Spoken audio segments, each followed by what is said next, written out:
mapod dhi tijegi.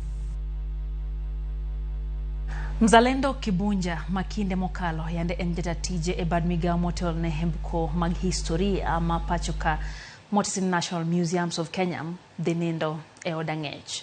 Banka umake gi apisas mag duol makedo gi mibadhi e pachoka EACC e weche mag mibadhi.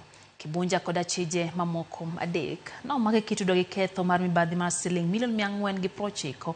EACC bende onyiso gavana machon ma Murang'a Mwangi Wairia mondo mi ochope apisegi ma oko kalo kiny okinyi ne nonro mar mibadhi ma en bende miene.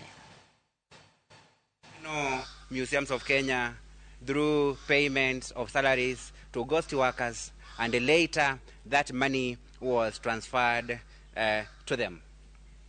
The 4 arrested persons are currently detained at the EACC Integrity Center Police Station.